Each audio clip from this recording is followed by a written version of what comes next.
Hello guys, आज मैं rent a girlfriend के चैप्टर 436 को एक्सप्लेन करने वाला हूँ। लास्ट चैप्टर के एंड में हमने देखा था कि मिजुहारा ड्रेस रिहर्सल के बाद बैक स्टेज पे ओमाता से बात कर रही थी और उनकी बात के बाद उसने वहाँ उमी को देखा था। मिजुहारा कहती है मुझे नहीं पता था तुम भी यहाँ हो। उमी बताता है ओमाता ने उसे रिहर्सल देखने के लिए बुलाया था और वो उसकी तारीफ भी करता है और कहता है उसने कैरेक्टर का रोल बहुत अच्छे से निभाया है। मिजुहारा ये सुनकर काफी खुश होती है और कहती है कल वो प्ले में अपना बेस्ट देगी। फिर उमी अचानक से सीरियस हो जाता है। वो कहता है उसे कुछ जरूरी बात करनी है, पर इससे पहले कि वो अपनी जरूरी बात बोल पाता ओमाता मिजुहारा को बुलाने लगती है और मिजुहारा को उसके पास जाना पड़ता है। थोड़ी देर बाद जब मिजुहारा वहाँ पे वापस आती है तो उमी ऑलरेडी वहाँ से जा चुका होता है। मिजुहारा सोचती है मुझे तो लगा था उसे कुछ जरूरी बात करनी है। उसे याद आता है उसने उमी को रिजेक्ट कर दिया था और उसके बाद अब इम्पोर्टेंट बात करना ये काफी उसे ऑकवर्ड लगता है। फिर ओमाता मिजुहारा से डिनर के लिए साथ चलने को कहती है क्योंकि कल उनका प्ले होना है, तो वो चाहती थी वो दोनों रिलैक्स कर सके।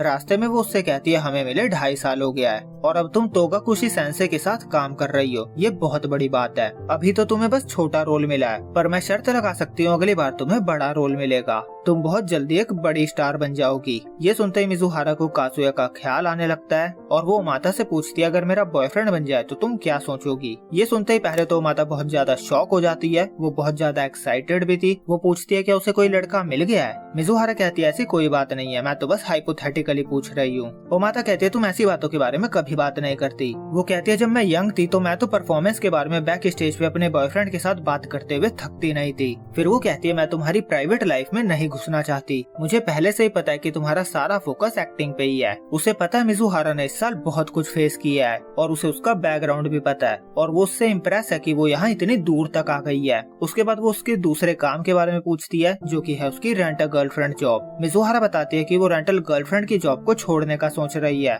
इस बात पे वो माता उसे पूरी तरह से सपोर्ट करती है। वो कहती है सबसे इम्पोर्टेंट है कि तुम्हारा खुश होना जरूरी है और एंड में वो कहती है अगर वो कभी अपना बॉयफ्रेंड बनाएगी तो वो उससे उसे जरूर मिलवाए क्योंकि वो देखना चाहेगी कि ऐसा कौन सा लड़का है जिसने चिजुरो इचिनोसे का दिल जीत लिया। सीन शिफ्ट होता है। अगले सीन में मिजुहारा घर पे आ चुकी थी और बाथटब में रिलैक्स कर रही थी और रिलैक्स करते हुए वो ओमाता के साथ अपनी कन्वर्सेशन के बारे में ही सोच रही होती है कि अगर मेरा बॉयफ्रेंड बन जाए तो क्या सोचोगी तुम। उसने वो बात पूछ तो ली थी पर अभी भी उसे पूरी तरह यकीन नहीं हो रहा था कि वो सच में इस बारे में सोच रही थी। उसके बाद फिर वो अपने रूम में जाती है और अपनी दादी की फोटो को देखती है और फिर अपनी स्क्रिप्ट खोलकर अपने लाइंस को याद करने लगती है क्योंकि कल उसका बहुत बड़ा प्ले है। बिस्तर में लेटे हुए भी वो अपने प्ले के डायलॉग्स को धीरे धीरे रिपीट करती रहती है और डायलॉग्स को रिपीट करते करते उसके दिमाग में काजुया के साथ बिताए काफी सारे मूवमेंट्स आने लगते हैं, जैसे हवेंस में उनका किस करना और टैक्सी में मिजुहारा का उसे किस करना, काजुया की स्माइल, उसके किए गए वो सारे एफर्ट्स। इन यादों की वजह से वो काफी ज्यादा इमोशनल हो जाती है और कहती है शायद अगले 2 हफ्तों में मेरा एक बॉयफ्रेंड होगा।